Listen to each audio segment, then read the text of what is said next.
Bonjour Monsieur Blanquer-Nassac. Bonjour Vincent, fidèle au poste. Tout à fait, toujours là. Alors, commençons nos questions d'actualité. Pourriez-vous faire un parallèle entre l'accueil qu'ont reçu François Hollande et Manuel Valls au Salon de l'Agriculture et celui réservé à Marine Le Pen? Oui, effectivement, c'est assez amusant et plein d'enseignements. Alors, il y a une chose aussi qui m'a sauté aux yeux avant même de parler de l'accueil fait à Marine Le Pen. C'est la différence de traitement par les médias de l'accueil fait, d'une part, très chaud à Hollande, et l'autre qu'on nous a dit beaucoup plus cordial avec Valls. Ça m'a Ça m'a surpris parce qu'en fait les deux sont aussi responsables l'un que l'autre de la situation des agriculteurs. Et comme j'ai l'esprit assez critique, analytique, etc., je me suis dit, mais petit Valls, est-ce qu'il n'aurait pas laissé les médias dire ce qui s'est réellement passé pour Hollande et que pour lui, censure, de toute façon, apparaître comme celui qu'on a accueilli cordialement, avec quelques petits reproches, mais enfin, ça n'a rien de grave, rien de comparable à son patron. Il lui réserve une meilleure couverture médiatique. Voilà. Ce qui est bon quand on veut préparer sa candidature à la prochaine présidentielle. Et alors, bon, là, évidemment, il y a tout de même une petite différence, c'est l'accueil qui a été réservé à Marine Le Pen.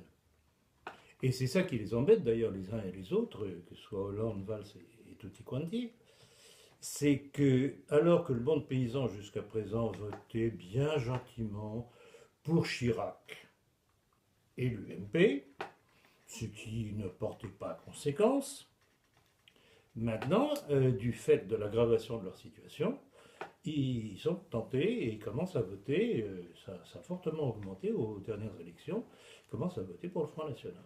Alors là, évidemment, ça ne leur plaît pas du tout. Voilà, pour répondre à votre question.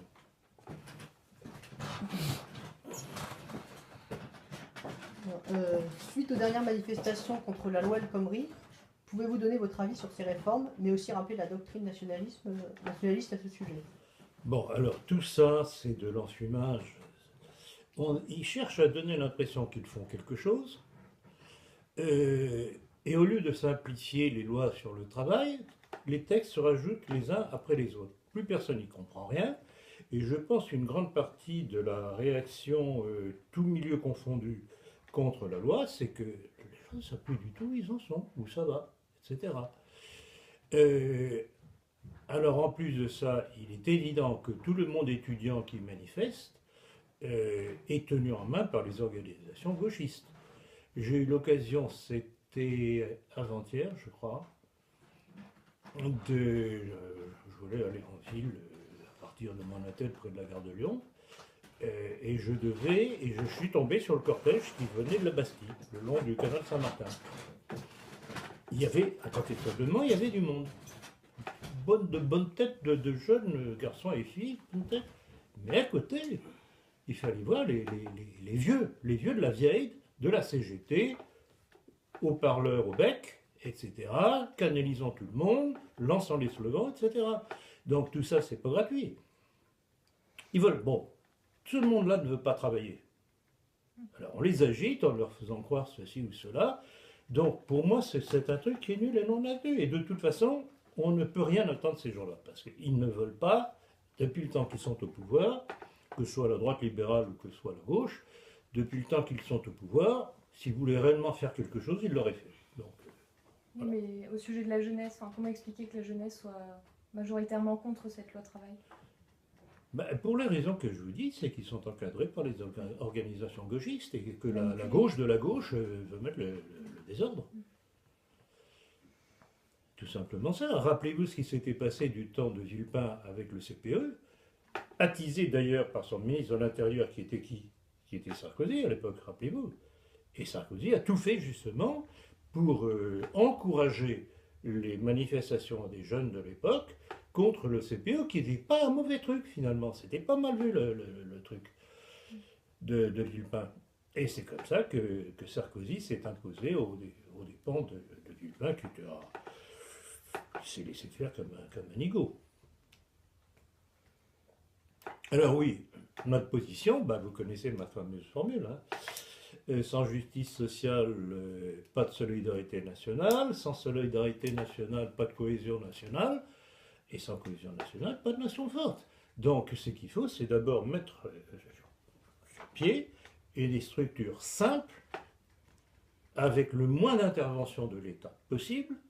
L'État ne doit avoir qu'un rôle de surveillance pour équilibrer les intérêts de la classe patronale par rapport aux intérêts de la classe ouvrière.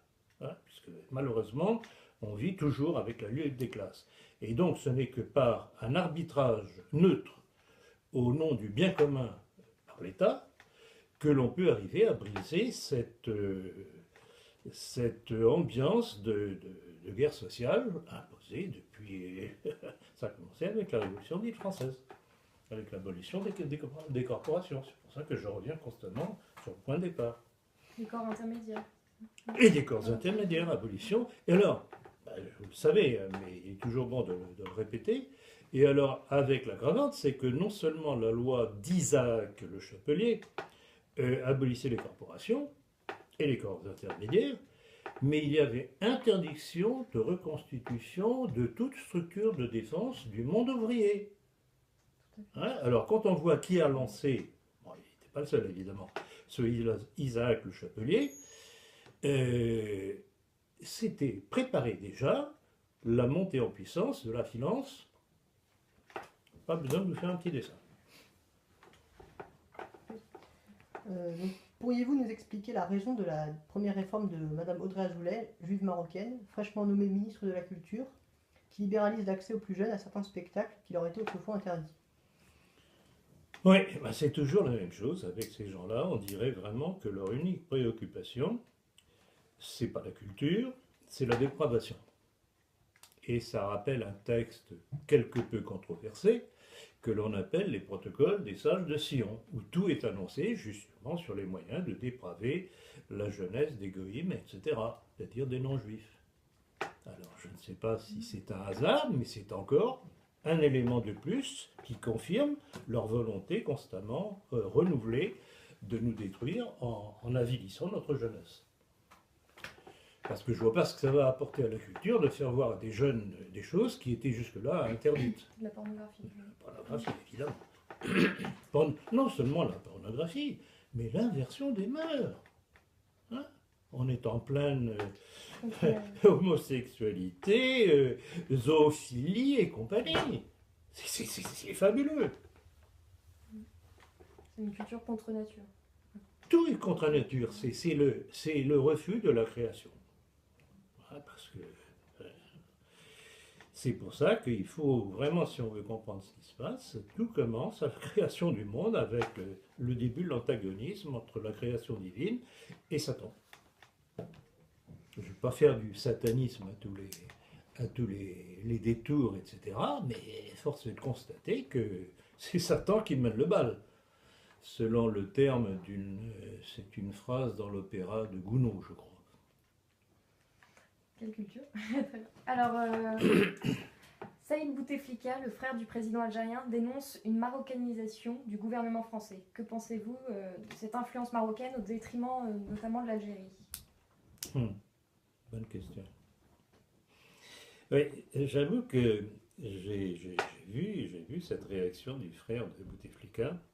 Eh bien là encore, je vais peut-être vous surprendre, mais je vais dire que le point de départ est toujours le problème juif. Pourquoi? Parce que d'abord, historiquement, les juifs au Maroc ont toujours été très présents.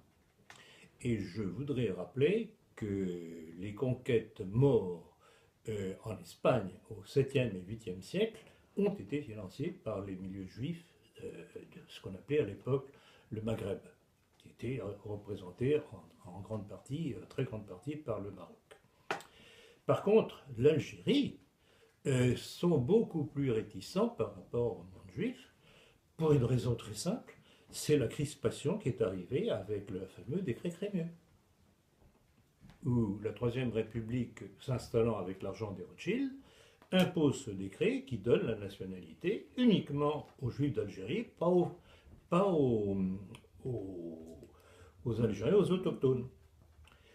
quoi qu'en disent certains, notamment sur Radio Courtoisie, où un certain Alain Sanders, journaliste du journal du quotidien, ce que j'appelle le quotidien catossionniste présent, a réagi violemment envers un auditeur qui devait être un de mes lecteurs, je suppose, ou auditeur, on l'avait interpellé dans une de ses questions en disant rappelant le rôle du décret Crémieux.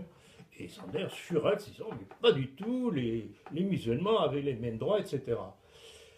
Bon, je regrette beaucoup. Je suis allé retrouver j'ai le texte du décret Crémieux. Et on voit très bien qu'il est bien spécifié, donc naturalisation française immédiate pour les juifs d'Algérie. Les musulmans pouvaient éventuellement y accéder, mais suite à des démarches quelque peu lourdes, uniquement à partir de 21 ans, éventuellement, et finalement, comme le dit le simple commentaire de Wikipédia, vous n'allez qu'à aller dessus, pourtant Wikipédia, on ne peut pas dire que c'est une bande de nationalistes. Hein. Ils reconnaissent quand même que finalement, il y en a eu très peu qui ont été naturalisés, parce que c'était trop lourd comme procédure, qu'ils en ont eu marre, ils se sentaient humiliés, et que finalement, le monde musulman de cette époque-là, jusqu'à l'indépendance, ont vécu sous le régime de ce que l'on appelle l'indigénat, indigène. Ce qui est quelque peu différent tout de même de la naturalisation en bloc et immédiate de tous les juifs. Petite différence. Ben voilà ce que Alain Sanders occulte à ses auditeurs, et c'est pour ça que j'appelle cette radio l'opium des nationaux, et qu'on devrait l'appeler radio des informations. Donc il n'y a pas à s'étonner d'une marocanisation pas du tout, mais justement parce que le pouvoir marocain est beaucoup plus proche du monde juif. Comme c'est le monde juif qui est au pouvoir en France, il ne faut pas s'étonner. Aujourd'hui même, François Hollande devrait être le premier président de la République à commémorer le cessez-le-feu d'Algérie du 19 mars 1962. Que symbolise cette date? Ça symbolise le résultat des accords d'Évian, et ça symbolise surtout les massacres en Algérie, rue d'Isly à Alger, etc., sous les ordres du général d'origine que je vous laisse deviner, le général Katz, sous les ordres de Gaulle, qui non seulement a laissé faire les massacreurs du FLN, mais les a aidés en faisant tirer l'armée française sur les Français d'Algérie et les musulmans qui nous avaient été fidèles. Voilà. C'est ça le résultat de la République. C'est l'anti-France. Lors du dernier dîner du CRIF, Manuel Valls a déclaré que les Juifs de France ont bâti la France, ils doivent continuer de la bâtir. Que pensez-vous de cette déclaration? Mais il a raison, cet homme. Il a raison. En tout cas, à partir de la Révolution dite française, c'est vrai. C'est le monde juif qui bâtit, pan par pan, une nouvelle France. Enfin, qui est l'opposé. Qui est née en 1780. Exactement. Qui est l'inverse de toute la tradition française, monarchique et chrétienne. Donc Valls a raison. Et on sent très bien, à travers de cette déclaration de Valls, quels sont ses gènes à Valls. Vous savez que je crois que j'ai été le premier, en tout cas jusqu'à présent, je crois, le seul à rappeler qu'il avait des origines maranes. Que ce malheureux Emmanuel Ratier avait curieusement occulté. Ben voilà, ce genre de déclaration, c'est une des démonstrations. Que pensez-vous de la Légion d'honneur et de la récente décoration du prince Al Saoud par François Hollande? D'abord, on devrait débaptiser la Légion d'honneur. On devrait l'appeler la Légion du déshonneur. Premièrement, je plains ceux qui ont conquis cette Légion d'honneur sur les champs de bataille, parce que se voir mélanger avec cette faune soit à la fois d'acteurs, pourrisseurs, ce prince saoudien, c'est quoi cette histoire-là de décoration pour le prince saoudien? C'est une affaire de gros sous, c'est pour le remercier d'avoir acheté les Rafales de qui? De M. Bloc d'Assaut. Tiens, encore un. On n'en sort pas. On n'en sort pas. Ça tourne en rond presque. Jean-Louis Debré, lors de son départ du Conseil constitutionnel, a parodié l'Ave Maria. Pourquoi une telle provocation? Bon, alors, vous avez le texte? Non, malheureusement, enfin, Vous avez le j'ai pas texte? le texte. Non plus. Je peux Bon, vous le retrouver alors, en heureusement, attendant. je suis un homme de précaution parce que je me suis dit que ça allait venir. Votre question, où est-ce que j'ai ça? Je comptais m'en servir cet après-midi.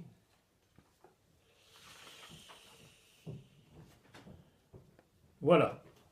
Voyez, bonne gens. Voyez, bonne gens. Salut, Marianne, pleine de force. Le peuple est avec toi. Le fruit de tes entrailles, la République, est béni. Sainte Marianne, délivre-nous, Vierge. Alors là, il y a un truc que je ne comprends pas. Vierge de la liberté, des rois et des papes. Ainsi soit-il. Pourquoi liberté? Et à mon avis, il y a une erreur de transcription quelque part. Mais bon, supprimons le liberto qui n'a rien à voir à faire ici, puisque c'est plutôt contradictoire avec l'idée qu'il a. Voilà ce que cet individu. Et pourquoi? Savez-vous qui il est? Monsieur Jean-Louis Debré? Encore un de la Le communauté. petit-fils du grand rabbin, Ah. comme il s'appelait, Alain Debré, Simon Debré. Simon Debré. Étonnez-vous. Écoutez, je ne les invente pas quand même. Ce sont eux qui donnent ces textes. Tout à l'heure, vous m'avez interrogé sur la déclaration de Manuel Valls. Maintenant, cette parodie blasphématoire de Debré. Mais ces gens nous haïssent. C'est pas nous qui sommes antisémites. Ou alors si on l'est, c'est pas réaction. Mais c'est eux qui nous haïssent, mais de façon phénoménale. Il faudrait tout de même s'en rendre compte quand même. Au lieu de dire, heureusement, je suis pas antisémite. Sans la moindre couverture médiatique, une nouvelle loi facilitant l'invasion clandestine a été votée. Que dire du silence des Républicains et du Front National sur la question? Bon, alors là aussi c'est un petit peu surprenant, mais il faut tout de même faire attention à une chose. C'est que tout ce que dit le Front National n'est pas nécessairement répercuté dans les médias. Il est évident, bon, si j'étais de la bande de l'autre côté, Valls et compagnie, Cazeneuve, tout ce qui pourrait paraître décevant pour le public par rapport au Front National, je m'empresserais de mettre un coup de ciseau. Parce que, évidemment, ce genre de choses, c'est apparemment pas normal que le Front National n'ait pas réagi. Alors, il y a peut-être une autre hypothèse qui ne serait pas très bonne, c'est que vous savez qu'ils ont lancé les banlieues patriotes ou un truc dans ce goût-là. Et peut-être qu'ils ont estimé que ça allait être contre-productif s'ils réagissaient contre le problème de l'immigration. Et là, ce sont les failles du Front National que l'on connaît très bien, qui ne datent pas de Marine Le Pen, ça remonte à Le Pen père lui-même. C'est lui qui le premier a commencé. Rappelez-vous le discours, j'en parle dans mon bouquin nationaliste français, j'en ai parlé dans mon livre Histoire d'une trahison, qui concerne justement la trahison de Le Pen. Rappelez-vous son discours sur la dalle d'Argenteuil avant les élections 2007. Dans lequel il disait, vous n'êtes ni des beurs, ni des blacks, ni ceci, ni cela, vous êtes des enfants de la République, etc., etc. Il faut que vous nous aidiez à reconstruire la République. Pour la France, c'est la République, toujours la même chose. Alors, de grâce qu'on nous fiche la paix avec Marine, elle a ses défauts, on le sait, mais quand on voit la haine qu'elle inspire au pouvoir, et la trouille, parce qu'il n'y a pas d'autre terme, que l'un puisse arriver au pouvoir, on en reparlera peut-être tout à l'heure, j'en sais rien, mais rappelez-vous la déclaration de Daesh dans Dar al-Islam, je crois, annonçant des attentats contre le Front National. Ça veut dire quoi? Ça veut dire que l'État islamique devient supplétif de Valls. C'est tout de même magnifique ça. Donc, prudence. Est-ce que réellement le Front National n'a pas réagi? Je ne sais pas, on aurait dû creuser la question, mais bon, il y a tellement de choses à faire que là, donc je dis attention de ne pas se laisser manipuler. Le ministre de la Défense, Jean-Yves Le Drian, souhaite envoyer le général Picmal à la retraite, malgré la marche arrière de ce dernier après son interpellation. Quelle leçon doit-on en tirer? Bah, que la lâcheté ne paye pas. C'est ça. Alors pour rappel, cette vieille baderne de Picmal avec Rubon d'aller manifester contre les migrants à Calais pour défendre les Calaisiens, très bien, très bien. Ce qui est moins bien, c'est qu'il s'est tout de suite fait remonter les bretelles, et il a tout de suite baissé son froc, les bretelles sont tombées, et le pantalon avec. Je m'excuse d'être un peu trivial, mais enfin, c'est lamentable, c'est lamentable. Ces gens n'ont aucun courage. Et vous verrez dans mon bouquin sur l'armée française face à la destruction de la France, il va y avoir des hurlements chez certains gradés. Ou alors peut-être un peu de courage, mais il connaissait mal l'ennemi. Mais alors c'est curieux parce qu'on doit... Ce sont des gens qui ont été courageux sur le terrain. Mais au point de vue politique, mais ils sont d'une lâcheté. Ou d'une ignorance, non? Alors, je me suis souvent posé la question si c'était de l'ignorance. J'en suis tout de même pas convaincu parce que les choses deviennent tellement flagrantes, évidentes. Non. Non. Ils réagissent sentimentalement, mais quand je vois les protestations, les quelques protestations qu'il peut y avoir du monde militaire par rapport au pouvoir,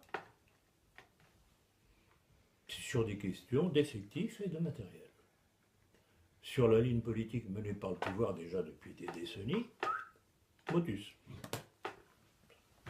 Ils ne se sentent pas concernés. Et je sais, vous le verrez aussi dans le livre, je sais par un nombre de contacts que j'ai avec de hauts gradés, que ce soit armée de terre ou dans la marine, qu'ils s'aveuglent volontairement en croyant que, servant la République, ils servent encore la France.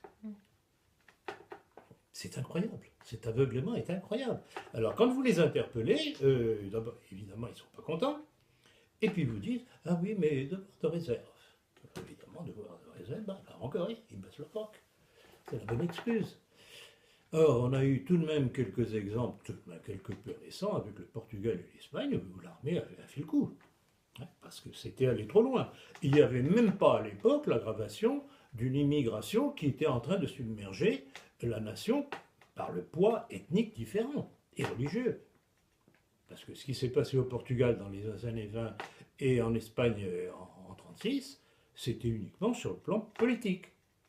C'était le bordel, je m'excuse du terme, installé par la maçonnerie portugaise et la maçonnerie plus le marxisme en Espagne, qui a fait réagir l'armée. Il n'y avait pas d'immigration dans ces pays-là. Alors qu'aujourd'hui, on est en danger de mort par la submersion ethnique. Et cette armée laisse faire, un pas vide, pour voir leur gueule lors des manifestations officielles avec les gens au pouvoir, que ce soit les Sarkozy et compagnie, bien correctement, garde à vous, pas d'état d'âme. Avez-vous entendu parler de Madame Nathalie Goulet, sénatrice, qui a interpellé le gouvernement français sur les réductions d'impôts accordées aux Français qui font des dons à l'armée israélienne? Alors j'en ai entendu parler, mais j'en sais pas plus. Alors, en tout cas, tout ce que je peux dire, c'est qu'elle a eu du courage. Oui, elle va se faire certainement tirer les oreilles. Elle va avoir une promotion, à mon avis. Alors, passons aux questions concernant nos milieux. Que pensez-vous de l'action menée par Génération Identitaire à Calais le 12 mars dernier? Bon, alors de prime abord, on pourrait dire c'est une bonne chose, mais c'est malheureux, et ça je l'ai déjà dit à de nombreuses reprises et écrit, toutes ces réactions qui s'affichent ne vont avoir comme résultat que de faire ficher les militants, les jeunes militants. Et je sais par différents contacts de jeunes qui prennent contact avec moi, qui sont barrés sur le plan professionnel, parce que quand l'employeur veut les employer, qu'il va sur Internet, il se rend compte qu'ils ont un casier judiciaire. pour avoir manifesté. Alors, tous ces gens, que ce soit les jeunes identitaires, que ce soit la bande de l'œuvre française et maintenant du PNF, Parti nationaliste français, qui font des coups, qui s'affichent, qui font parler d'eux, qui ceci, qui cela, ça ne va à rien changer. D'abord, leurs effectifs sont squelettiques, donc les manifs sont absolument ridicules. Quand on voit que même les manifestations monstres contre le mariage homosexuel n'ont absolument rien changé, rien infléchi, ça montre bien qu'on est en dictature et rien ne les fera dévier de ce qu'ils veulent, ceux qui nous gouvernent. La seule chose qu'il faut faire, c'est travailler discrètement pour les renverser. Et ces manifestations, sabre au clair, etc., c'est bien gentil, mais ça ne sert à rien, c'est ridicule. Que pensez-vous de la suppression de la manifestation du Front National le 1er mai en hommage à Jeanne d'Arc? Eh ben, je vais revenir sur ce que j'ai dit tout à l'heure, justement, les menaces du Daesh, de l'État islamique contre le Front National. Alors, il faut voir aussi comment on utilise cette information. Si on l'utilise en disant, ben, vous voyez, le Front National continue à dévier, des diabolisations et compagnie et compagnie. Bon, évidemment, ça peut être une tentation. Mais il est évident que du fait de cette menace de l'État islamique contre le Front National, et uniquement contre le Front National, ce pas les républicains qui sont menacés, hein. Ce pas les socialistes qui sont menacés, et pourtant ils sont censés poursuivre les terroristes. Hein. On a vu, ils ont arrêté Abdeslam, ah, magnifique. Hein, mais ce n'est pas eux qui sont menacés, le Front National. Pourquoi? Hein? C'est pour ça que, comme je disais tout à l'heure, État islamiste, supplétif de Valls et Cazeneuve. Donc, qu'ils aient décidé de ne plus faire manifestation monstre à cette occasion-là, ça peut se comprendre. Je dois signaler aussi tout de même que Louis Alliot a déclaré, après la déclaration de Florian Philippot, qui pouvait paraître tout de même curieuse, qu'il n'était pas question d'oublier la fête de Jeanne d'Arc. Voilà. Donc là encore, attention à la désinformation, les choses ne sont pas nécessairement comme les médias nous ont rapporté les choses. Dans ses conférences, Adrien Abozy réhabilite le maréchal Pétain. Avez-vous un commentaire à faire à son sujet? Oui, bah c'est bien, il faut rendre justice à cet homme, rétablir la vérité historique. La seule chose qui m'embête un petit peu à Abozy, mais je peux me tromper parce que je n'ai pas suivi toutes ces déclarations, c'est que je n'ai pas remarqué qu'il remontait nécessairement aux causes. Complot judéo-maçonnique. Alors, je souhaite me tromper, mais ça ne m'a pas sauté aux yeux. Que pensez-vous de l'annonce de Dupont-Aignan qui se porte candidat aux prochaines élections présidentielles? Bah, là encore, c'est un supplétif du système, parce qu'ils espèrent, avec certaines candidatures comme la sienne, retirer quelques pourcentages à Marine Le Pen qui peuvent faire basculer les choses. Si elle n'est pas au deuxième tour, bon, ça s'arrête là. Donc Dupont-Aignan, en principe, il devrait y avoir Asselineau, bien qu'on m'ait dit dernièrement qu'il ne se présenterait pas, ce qui m'étonne. Parce que les dernières choses que j'ai vues, il a bien l'intention de se présenter. Et puis la candidature de M. Henri de Lesquen, du Plessis-Cassot, qui fait toute une entreprise de séduction dans les milieux dits nationalistes, au travers de Rivarol, puisqu'il va être avec Jean-Marie Le Pen l'invité d'honneur du prochain banquet de Rivarol, avec un drôle de personnage bien connu du tout Paris, ou si vous préférez du tout pourri, un certain monsieur Chérig, dit de Olmeta. Je ne vais pas rentrer sur les aspects de sa vie privée, c'est son problème, mais enfin il a même des mœurs spéciales, connues, affichées, de même que son appartenance à la maçonnerie.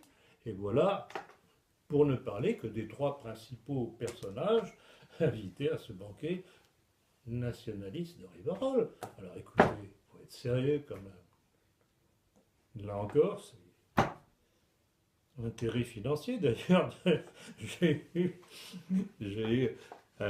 une information que je livre sous toute réserve parce que c'est pas prouvable ça. Mais il paraîtrait. Alors, premièrement, la participation au banquet se fait moyennant un chèque de 40 euros.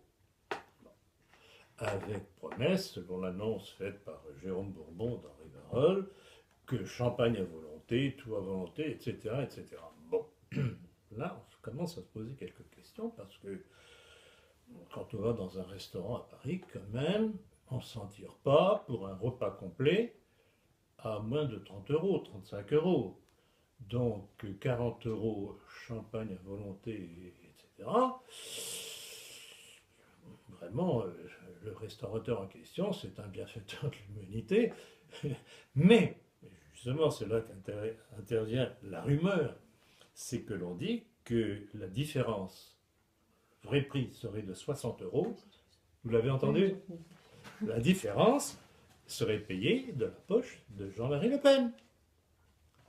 Donc c'est pas le banquet de Rivarol, c'est le banquet de... Ben voyons, c'est une opération de promotion à la fois pour Le Pen et à la fois pour Lesquin.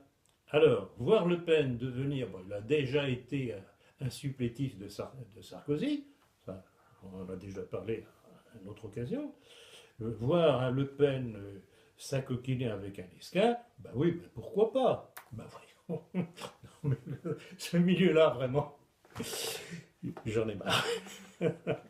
Puis alors le malheureux André Gandillon, pour lequel j'avais de la sympathie, il a une très bonne formation politique, etc. Mais je regrette beaucoup, il s'est aplati. Il n'a pas réagi, il est tout de même le président des Amis de Rivarol.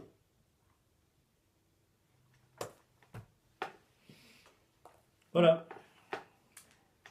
Très bien. Passons aux questions à l'international. Alors, face à la crise des migrants, l'Union européenne et la Turquie négocient. Donc, les derniers chiffres que j'ai vus, c'était 3 milliards, mais là, j'ai entendu 6 milliards. Ah oui, non. Ben, pourquoi pas ben, de toute façon, c'est pas leur argent, c'est le nôtre. Ça les gêne voilà. pas. Ça les 6 gêne milliards pas. d'euros en compensation des clandestins que la Turquie devra contenir sur son Oui, sol. oui, on va voir ça. Mais par ailleurs, les Turcs seront autorisés à circuler librement sur le sol européen. Mais bien entendu, ben, voilà, une autre forme d'invasion. Donc on a non seulement la première invasion de tout le monde de notre ex-empire colonial, qui viennent en France pour survivre, puisque grâce à la décolonisation gaulliste, eh bien, ils n'arrivent pas à vivre comme ils vivaient sous notre affreuse occupation. Et non seulement on a cette immigration qui continue, et je vous rappellerai les chiffres que j'avais cités à l'époque du temps de Sarkozy qui tournaient autour de 220-230 000. Et on en a la confirmation absolue et officielle par la déclaration de Claude Guéant, qui était son ministre de l'Intérieur à l'époque, avant les élections 2012, promettant que si Sarkozy était réélu, eh bien, il s'engageait à ce que l'immigration soit réduite à 180 000 par an. Quel beau cadeau! Quel beau cadeau! C'est vraiment se moquer du monde. Donc, on a cette immigration, plus l'immigration des migrants, comme on dit maintenant, qui vient majoritairement de la déstabilisation de l'Irak et de la Syrie. Par qui? Par le monde américano-sioniste, qui ont fait le travail pour déstabiliser au profit d'Israël et en vue du Grand Israël. Et puis pour pouvoir mettre la main, évidemment, sur les ressources pétrolières de la région.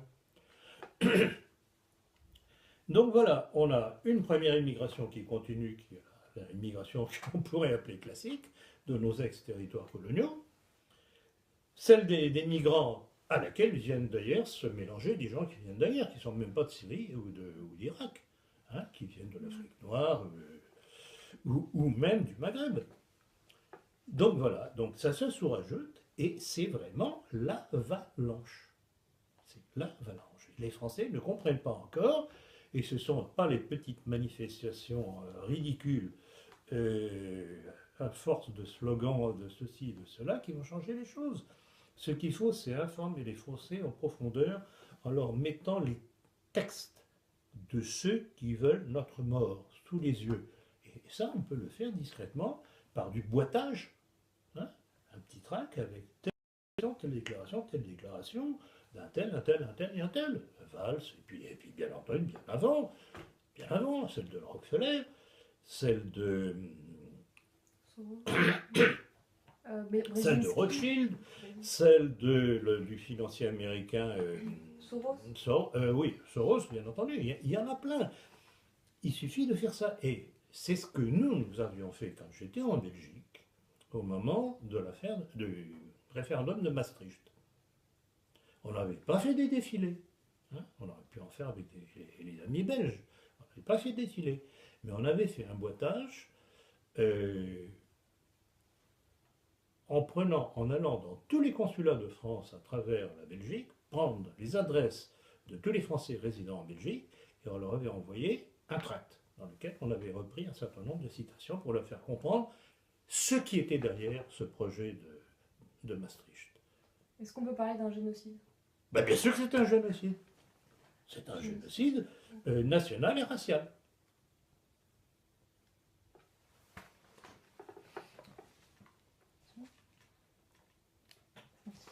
Le Premier ministre hongrois Viktor Orban accuse clairement George Soros de provoquer et d'exploiter la crise des migrants pour détruire l'Europe. Que pensez-vous de ces accusations contre le milliardaire juif?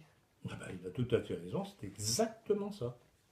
C'est exactement ça. Soros collabore d'ailleurs avec la CIA, et c'est l'agent, par son argent, de la déstabilisation ou des tentatives de déstabilisation qu'il y a eu. Prenons la Géorgie au bénéfice du juif Saakashvili, qui a été renversé heureusement et qui maintenant est devenu un des hommes du gouvernement ukrainien.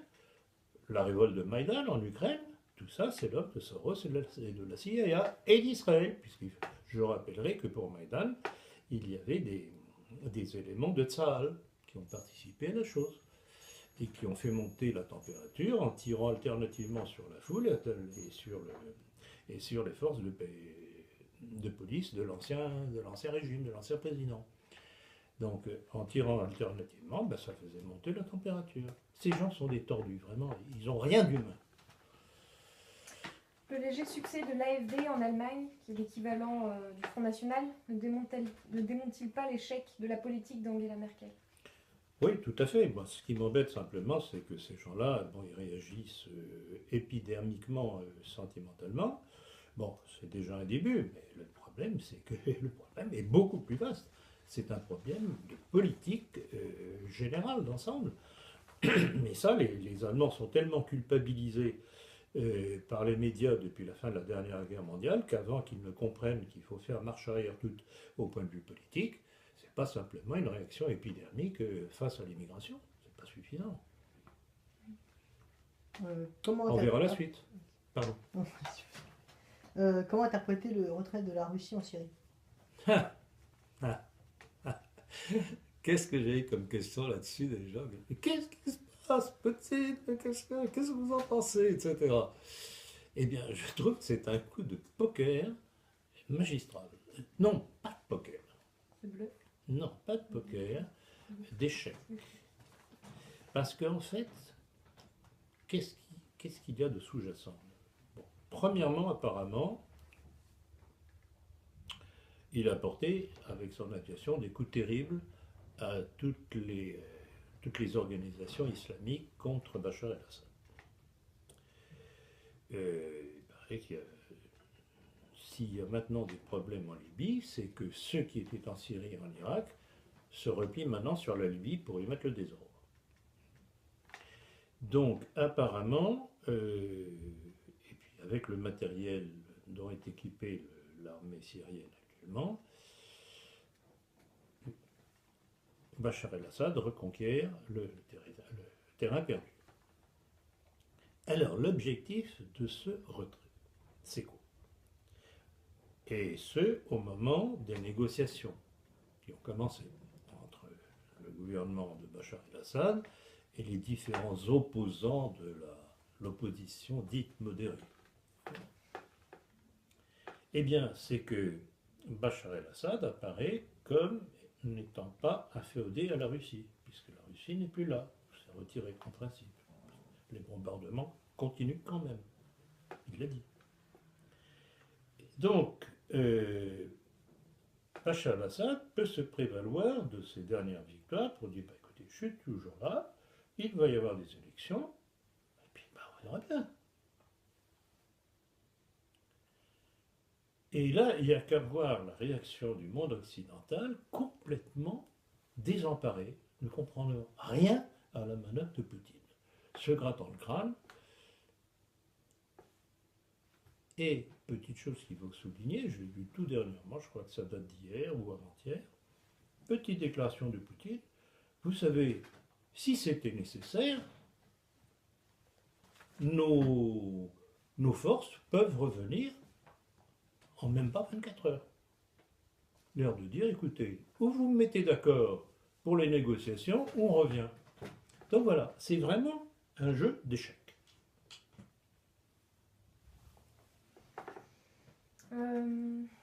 Question suivante. Opération clandestine de la France en Libye contre l'État islamique. Pouvez-vous nous en dire davantage? Ben justement, c'est très curieux cette histoire-là. D'abord, je vous ai signalé lors de la question précédente que beaucoup de ces terroristes de l'État islamique, se faisant quelque peu massacrés par l'aviation russe et les troupes syriennes en Syrie, et aussi en Irak, se replient sur la Libye. Bon, alors ça peut être ça, mais il y a peut-être plus tordu encore. C'est que je vous rappellerai que déjà du temps de Sarkozy, il y avait des militaires français, forces spéciales françaises, en Syrie, pour se battre contre Bachar el-Assad. Or, quand on connaît un petit peu l'échiquier libyen, il est évident qu'avec le désordre, le chaos institué par Sarkozy, Cameron et Obama, en renversant et en assassinant Kadhafi, il y a des Libyens qui commencent à se dire on n'était pas si mal, c'est le moins qu'on puisse dire, du temps de Kadhafi. Et qu'il y a des factions se réclamant de Kadhafi qui redeviennent actives. Alors, ma question, c'est soi-disant forces françaises en Libye, contre qui se battent-elles finalement? Pas beaucoup de Daesh, mais contre ces factions pro-Kadhafi. Voilà. Certainement. Trump a une forte chance de gagner la présidence des États-Unis. Apprécié dans le milieu, il est même comparé à Jean-Marie Le Pen. Quelle est votre opinion? Je dirais que c'est pas un compliment. Le personnage Trump, je vous dirais franchement, ne me plaît pas. J'aime pas son aspect fanfaron, etc. Bon, certes, il sort de très bonnes déclarations qui embêtent le monde politique américain, mais plus que Trump lui-même, ce qui est intéressant dans sa progression, c'est la démonstration du ras-le-bol de l'Amérique profonde face au système américain, face à l'establishment, comme ils disent. C'est ça le plus important. Il y a tout de même des petites choses curieuses concernant Trump. C'est que, bon, apparemment, jusqu'à dernièrement, il avait des contacts avec le Ku Klux Klan. Via son père, je crois. Hein? Via son père. Via son père, mais enfin, bon, je sais bien qu'il n'est pas responsable de son père, mais enfin, quand même, c'est curieux. Je rappellerai quand même que le Ku Klux Klan est une création maçonnique, puisque c'est Albert Pike, qui était un haut dignitaire de la maçonnerie qui a institué ça, qui est un racisme complètement primaire et je trouve détestable, parce que c'est pas comme ça qu'on règle les choses. Et puis, autre chose curieuse qui semble avérée, c'est que sa fille se serait convertie au judaïsme. Alors, ça semble tout de même un petit peu curieux. Et puis, une chose aussi, c'est que, en dépit de ces déclarations tonitruantes, dévastatrices contre le système, ces affaires n'ont pas l'air de mal se comporter. Or, quand on connaît le poids de la finance cosmopolite américaine, ça m'étonne qu'il n'ait pas des retombées sur ces affaires. Alors, ne serait-il pas, comme justement, bonne comparaison avec Le Pen, une voie de garage pour éviter que quelqu'un d'autre n'émerge, genre David Duke ou autre. Voilà. Il ne faut pas prendre les choses au premier degré. Il faut regarder ce qu'il y a derrière. Le dernier guerrier Cristero est décédé à cette occasion. Le quoi? Le dernier Ah oui, guerrier oui, oui. Cristero est décédé à cette occasion. Pouvez-vous revenir sur le pourquoi de l'échec de cette révolution catholique survenue au Mexique en 1926? Alors, bon, c'était la réaction de toute une population, la majorité, l'immense majorité mexicaine qui était catholique, face à un gouvernement qui s'était installé avec l'aide des Américains, un gouvernement maçonnique. Et maçonnique, militant, voulant éradiquer, extirper le christianisme au Mexique, un petit peu comme en France avec les différents hommes de la Troisième République, les Ferry, le petit Père Combe et compagnie. Exactement du copie-conforme. Et ils étaient en train de gagner. Ils étaient en train de gagner. Les Cristero. Et les Cristeros étaient en train de gagner. Et c'est la trahison, parce qu'il n'y a pas d'autre terme, de Pie XI qui les a laissés tomber. Qui ne les a pas couverts sur le plan catholique pour des raisons diplomatiques. Et je rappellerai que Louis XI porte une fameuse responsabilité sur l'évolution des choses, non seulement au Mexique, mais en Europe, en France notamment, puisque c'est lui aussi qui a été le responsable de l'excommunication de l'Action française. Deux actions, entre autres, qui ont bénéficié à la maçonnerie. Voilà. Alors voilà pourquoi il faut dénoncer les milieux catholiques qui se comportent comme ça en alliés de nos ennemis. L'Église est à nouveau secouée par des faits de pédophilie. Comment réagissez-vous au propos d'Emmanuel Valls demandant au cardinal Barbarin de prendre ses responsabilités? Ben, je lui donnerai de s'occuper de ses oignons, d'abord pour commencer. Alors, cette affaire-là est tout de même très curieuse et très complexe. Premièrement, parce que le cardinal Barbarin, en dépit d'une certaine réputation de conservatisme qui n'est pas avérée, et je voudrais rappeler son comportement par rapport à au curé de Notre-Dame-des-Fourvières, qui avait fait des déclarations très justes, très sévères, au sujet des participants au spectacle satanique du Bataclan. Vous vous rappelez? Et alors, évidemment, les médias étaient rentrés en fureur contre ce curé de Notre-Dame-de-Fourvières. Et qu'a fait le cardinal Barbarin? Il s'est couché. Il l'a limogé. Eh bien, là encore, un exemple comme avec le général Picmol, voilà, sa lâcheté n'a même pas servi, son aplatissement devant le système politique n'a même pas servi à Barbarin. Il se fait attaquer par Manuel Valls. Alors, pourquoi Manuel Valls? Parce que cardinal Barbarin, c'est tout de même le primat des Gaules. Donc, si on fait tomber le primat des Gaules, vous voyez le coup porté au christianisme en France. Lui donner mauvaise réputation. Ce sont des pervers, des pédophiles, des ceci, des cela. Bon. Alors, moi, je veux bien, oui, d'accord. Certain qu'il y a des curés qui ne sont pas parfaits, loin de là. Loin de là. Premièrement, il faudrait prouver que le cardinal Barbarin a réellement couvert un certain nombre de prêtres pédophiles, c'est pas encore prouvé du tout. Mais je voudrais aussi que l'on s'intéresse au problème de pédophilie dans les milieux politiques, L'éducation nationale. de l'éducation nationale, tout simplement des hommes politiques. Parce que les affaires du trou en Belgique et autres en France, Fourniret et compagnie, et c'était au bénéfice de qui? D'une certaine élite pervertie de nos hommes politiques qui faisaient des soirées sataniques avec des jeunes. Et puis dans les milieux juifs aussi, on pourrait gratter un tout petit peu. Mais ça, on n'en parle pas de tout ça.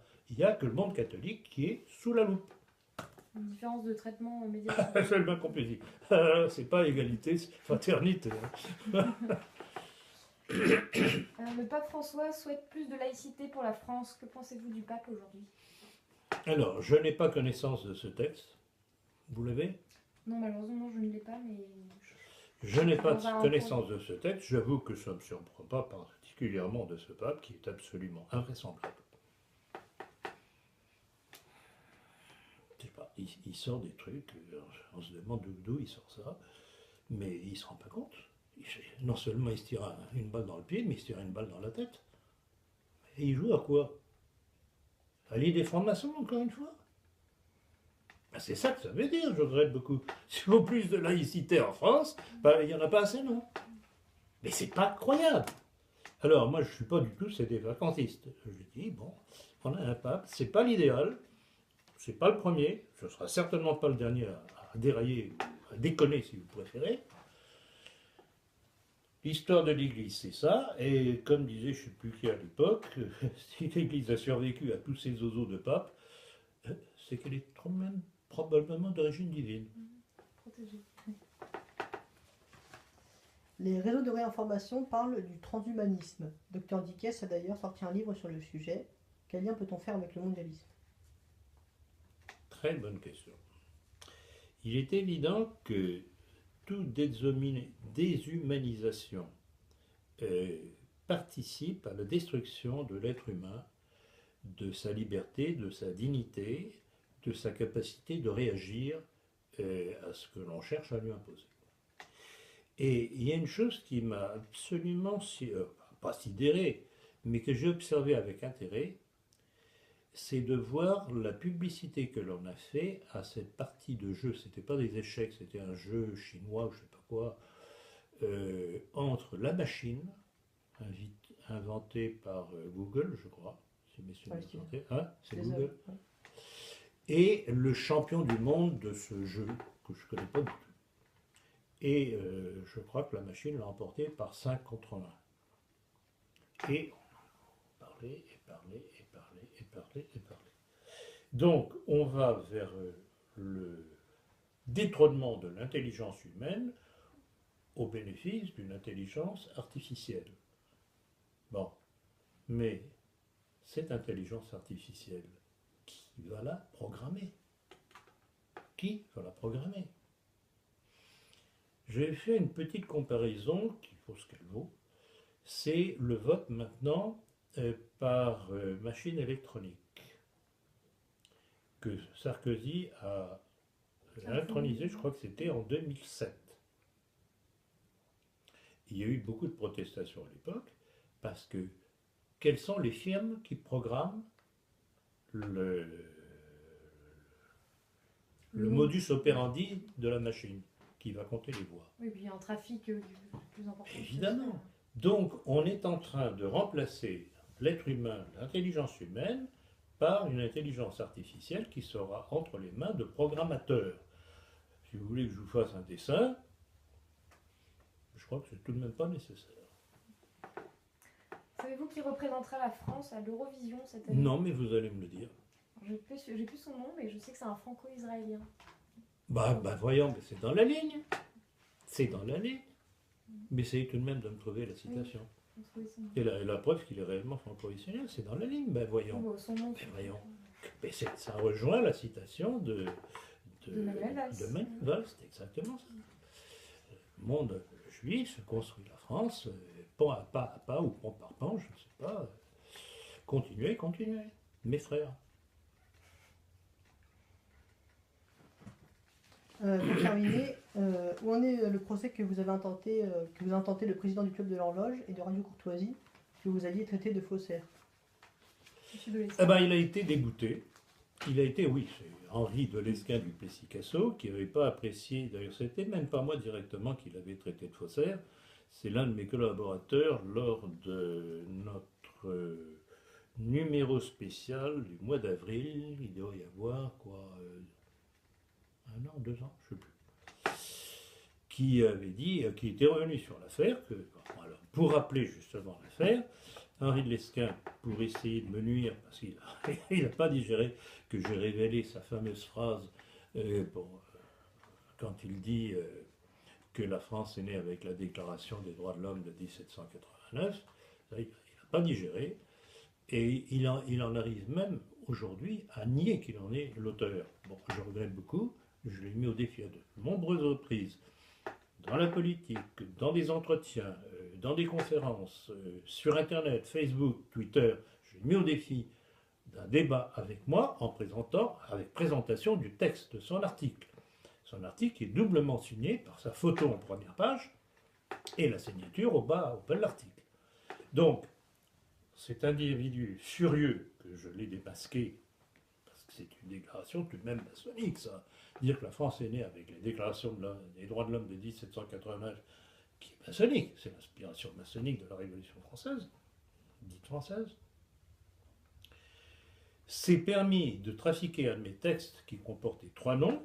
Il a supprimé les 3 noms pour faire croire que c'était lui qui était concerné. Et il a gagné en justice, à 2 reprises.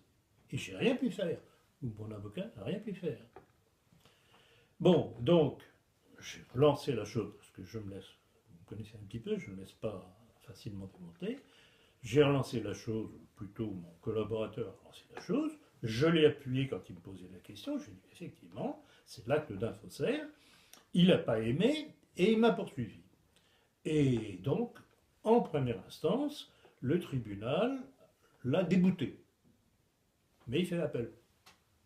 Voilà. Suite au prochain, Suite au prochain numéro. Non, très Et bien. voilà l'individu qui est invité par Jérôme Bourbon avec Jean-Marie Le Pen, M. Chérig d'Idolmeta et compagnie, et autres oiseaux du même acabit. Dont ceux de l'œuvre française. Ah, cela, franchement, c'est ma grande désillusion. Oui, décevant. Décevant. Non, mais on ne peut pas être nationaliste et accepter de côtoyer ce genre de gens. Vraiment, ils sont pas dégoûtés. Ultra-libéral. Ils ne sont pas dégoûtés. Enfin, après, ça peut aller faire des manifs. La France ci, la France là, vive la France éternelle. Faut être sérieux, quand même. Faut être sérieux. Très bien. Sur ces bonnes paroles. Terminé déjà? Oui, Oh, déjà. c'est dommage. Merci, monsieur Blanquer-Lassac. Merci à vous.